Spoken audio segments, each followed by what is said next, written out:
Ndugu msikilizaji wa redio Vatikani, Baba Mtakatifu Leo wa 14 wakati wa katekesi yake mitarafu maadhimisho ya jubilei ya mwaka 2025 ya Ukristo, Jumamosi tarehe 6 Desemba 2025, amewaalika waamini na watu wote wenye mapenzi mema kupyaisha ndani mwao tajiriba ya imani ili waweze kuwa ni vyombo na mashuhuda wa matumaini katika familia na jamii katika ujumla wake.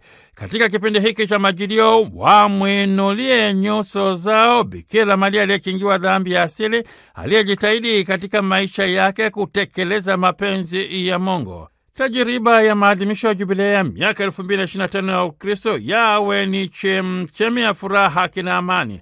Waamini wamwombe Mwenyezi Mungu neema na baraka ya kuwa kweli ni vyombo na mashuhuda wa matumaini, ili hatimaye waweze kushiriki kikamilifu katika ujenzi wa ufalme wa Mungu unaosimikwa katika kweli na uzima. Ni ufalme wa utakatifu na neema, ni ufalme wa haki, mapendo na amani. Ndugu msikilizaji wa redio Vatikani, ilikuwa ni tarehe 8 Novemba kunako mwaka 1984 Mtakatifu Yohane Paulo wa Pili alipochapisha waraka unaojulikana kama Bikira Maria ameidhinishwa kuwa mlinzi na mwombezi wa Jamhuri ya Muungano wa Tanzania. Hili ni ombi lililotolewa kwa wakati huo na Askofu Antoni Petro Mayala wa Jimbo Katoliki Musoma, ambaye alikuwa ni rais wa Baraza la Maaskofu Katoliki Tanzania TEKI, kuomba ili Bikira Maria mkingi wa dhambi ya asili aweze kuwa ni mlinzi na mwombezi wa Jamhuri ya Muungano wa Tanzania kwa kuipatia familia ya Mungu nafasi ya kumwimbia Mwenyezi Mungu utenzi wa sifa na shukurani kwa zawadi ya uhuru, siku moja tu baada ya kuadhimisha sherehe ya Bikira Maria mkingi wa dhambi ya asili. Mtakatifu Yohane Paulo wa Pili katika waraka wake huu akitume anasema, hapa duniani kuna matatizo na magumu mengi yanayowakabili wafuasi wa Kristo Yesu. Kumbe wanatafuta ulinzi si tu katika hekima ya binadamu kutoka kwa Mwenyezi Mungu, na hata pia kutoka kwa Bikira Maria anayewapenda na kulinda watoto wake. Kumbe Mtakatifu Yohane Paulo wa Pili akaridhia ombi la kuadhimisha sherehe ya Bikira Maria mkingi wa dhambi ya asili kama mlinzi na mwombezi wa Jamhuri ya Muungano wa Tanzania. Bikira Maria mkingi wa dhambi ya asili wakirimie watu wa Mungu nchini Tanzania fadhila ya upendo. Baraza la Maaskofu Katoliki Tanzania katika mkutano wake mkuu wa mwaka uliofanyika Juni mwaka 2016 liliamua kwamba kuanzia sasa sherehe ya Bikira Maria mkingi wa dhambi ya asili itakuwa inaadhimishwa kitaifa nchini Tanzania kila mwaka ifikapo tarehe 9 Desemba. Askofu Tarcisius Ngalaleku Mtwa katika barua yake kwa ajili ya tukio hili alisema kwamba uamuzi huu ni utekelezaji wa zawadi iliyotolewa na Mtakatifu Yohane Paulo wa Pili kunako mwaka 1984 kwa kuiweka Jamhuri ya Muungano wa Tanzania chini ya ulinzi na tunza ya Bikira Maria mkingi wa dhambi ya asili.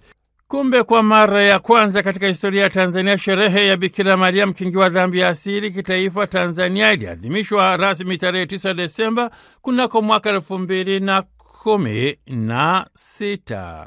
Hii ndugu msikilizaji wa redio Vatikani, ni nafasi ya kuombea familia Mungu nchini Tanzania iliweze kudumisha misingi ya haki, amani, upendo, umoja na mshikamano wa kitaifa, nguzo ya msingi ambazo daima zimewatambulisha Watanzania katika jumuiya ya kimataifa.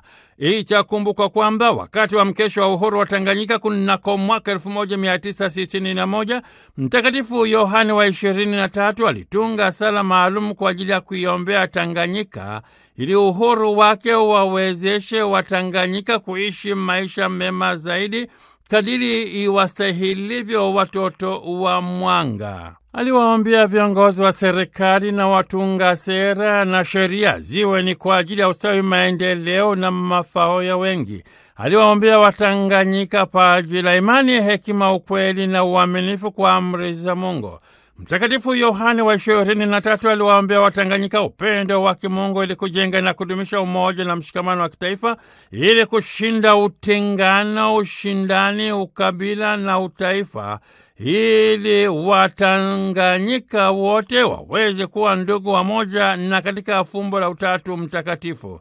Mtakatifu Yohane wa 23 aliombea amani na maridhiano kati ya Watanganyika na majirani zake pamoja na viongozi wa serikali ili waweze kutimiza wajibu wao kama inavyostahili, raia kujipatia maisha bora zaidi na hatimaye waweze kuwa ni raia katika ufalme wa mbinguni milele na milele. Ndugu msikilizaji wa redio Vatikani, kukunogeshea siku maalumu ya kuiombea Jamhuri ya Muungano wa Tanzania kutoka Kutoka studio za redio Vatikani kama kawa ni mtoto wa mkulima, Padri Richard Mjigwa.